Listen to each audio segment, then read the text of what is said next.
Туғандар, ассалаумағалейкум. Сіздер менен Барып Кейджи YouTube каналы. Біз видеоны бұлымыштан көріп жатқан мекеніште чарбакерлер, фермерлер, амансыздар, туғандарынан қараңыздар.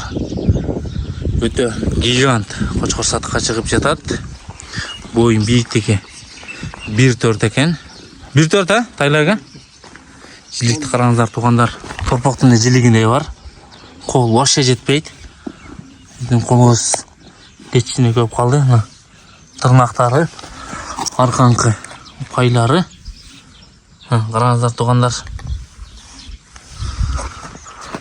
Қаршыға жақтары дағы өте сонын.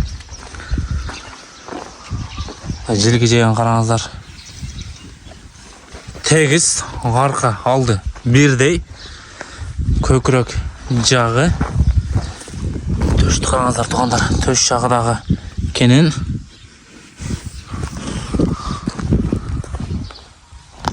Жаш қандай болып қалды? Жашы 4 жаш, 8 тиш. 4 жаш, 8 тиш, а? Қайман аты Ақкеме. Арқан кең деген қараңыздар, туғандар. Өзден қолымыз кетшіден өліп қалды. Қаршыға жағы. Үсті тегіз екен, а? Үсті тегіз. Шатқайған кең деген қараңыздар.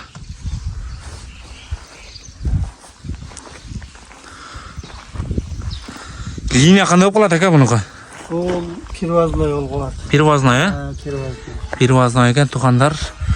Қанша, 2 жыл қойдыңыз ба? 2 жыл қойдық. 2 жыл қойылып тұр. Қозылар жақсы түшті, а? Қозылары зор. Қозылар зор дейді. Құрсақты екен, туғандар. Бағасын қанша қойса, әке? Жөнделеу? Бағасы 600 мың. Бағасы 600 мың бе? Бағасы 600 мың дейді. Ақкеме деген қошқыр, первазной. Содасы болып атау? Содасы болып атат кен, туғандар. Машалла, жоғындығын қараңыздар, мойын жағын қараңыздар, туғандар. Жүнге істейді екені мұнды, а? Жүн басы жоқ балдарында. Жүнге істейді дейді. Ұрғач қозылар Өзі деле қырқылбай тапшы. страшный болса керек, а? Ұрғач қозылар өте дәл түшкен дейді. Тырнақтары дағы жақшы екен, а? Тырнақ жақтары дағы. Қой беріңші бір көрелі. Машалла, туғандар, басқаны қараңыздар. Гигант қошқар екен.